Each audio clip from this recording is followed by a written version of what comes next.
Professor ইউনুসকে আমি করি ওই রকম করে আপনার দৃঢ়তা দেখাতে কোনো দরকার নাই, নির্বাচন হবেই না। আরে আপনি বললে তো হবে না। আমরা সংস্কার করছি রহমান সমান বলছে এই সংস্কারের তো বাস্তবায়ন দেখবে না। তাহলে পুরো সময়টা নষ্ট করে দিলাম আমরা, এত বড় সম্ভাবনা সময় নষ্ট হয়ে যাবে। আমি মনে করি এই জন্য আর একটা নাই, খালি প্রফেসর ইংলিশকে বলেন কেন ভালো নির্বাচন সবচাইতে বেশি দরকার কাজ কোন দলে? বিএনপিকে জিজ্ঞেস করেন ভাই এগুলো ছাড়ে যা কথাবার্তা আপনাদের নামে শোনা যায়, যে অভিযোগ আপনাদের নামে শোনা যায়, এই অভিযোগগুলো মান্য করবার ব্যবস্থা করেন। 3000 বহিষ্কার করেছেন না 4000 বহিষ্কার করেছেন, রেজাল্ট কি? আজকে মানুষ নিরাপত্তা চায়।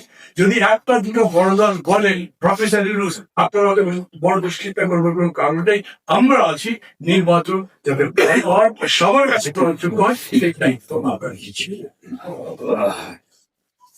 বিএনপি ওই সমস্ত দল আমাকে বলতে পারবে আমাদের কি ঠেকা পড়েছে, ঠেকা আপনাদেরই পড়েছে, আমার নাগরিক ঐক্য কিংবা গণতন্ত্র মঞ্চ এই নির্বাচন জিতে ক্ষমতায় যাবে এরকম ভাবছে না।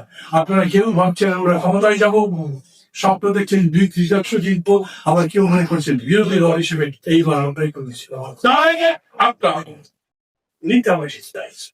আর প্রফেসর ইংলিশকে আমি করি ওই রকম করে আপনার দৃঢ়তা দেখাতে কোনো দরকার নাই, নির্বাচন হবেই না। আরে আপনি বললে তো হবে না। আপনি বললেন তো পাথর আটকাতে পারেন না, আপনি বললেন বালু আটকাতে পারেন না, আপনি বললেন মেল ধর্ষণ আটকাতে পারেন না।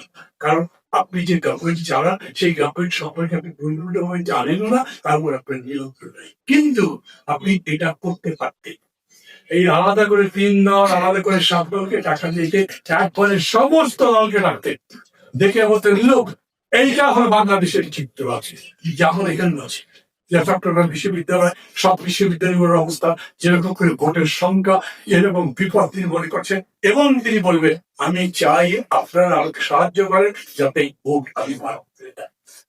একে একে করতে পারছি। শুধু রাজনৈতিক দলগুলোর কথা মনে হয় স্টেক হোল্ডার যারা আছে, আর্মি বলেন, পুলিশ বলেন, সবাইকে দেখে কথা বলতে পারি। আমি মনে করি সমগ্র জাতির মধ্যে একটা চেতনা হতে পারতো, যাদের একটা নির্বাচন করার পরে আমাদের আগামী দিনের ভবিষ্যৎ যারা যারা নির্বাচন সম্পর্কে যারা নির্বাচনের আগে বিভিন্ন তাত্ত্বিক বিতর্ক করে মনে করেন যে আমরা আরো বেশি মানুষের দিতে হবে, তারা মনে করেন যে যদি নির্বাচন ঠিক মতো করতে না পারে তাহলে দেশের অন্ধকারের ভবন হিসাবে কোন বিকল্প আছে যদি সরকার ব্যর্থ হয়নি হয় মাসল তাই তো আমাদের বলে গেলে চলবে না। আমাদের মা আরো বলে চিন্তাভাবনার দৈহিত আছে, বিশাল বিশাল চোখ করে তাকিয়ে বলছে আমি এখন আছি, আমি বলিনি, আমি বই তোমরা কেউ বলি বুঝছো তো, আমি বলি ওরা জায়গায় পাবে না,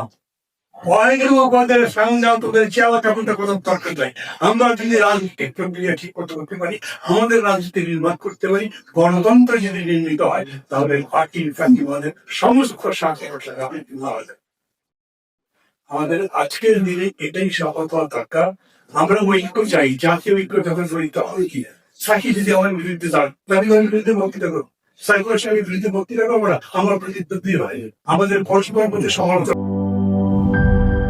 ন্যাচারাল ব্যাকটেরিয়ালাইসিসের সুরক্ষায় ফ্রেশ ও অ্যাক্টিভ সব সময়। এখন ধুলাবালি জীবাণু ঘাম ক্লিন বোল্ড রিমার্ক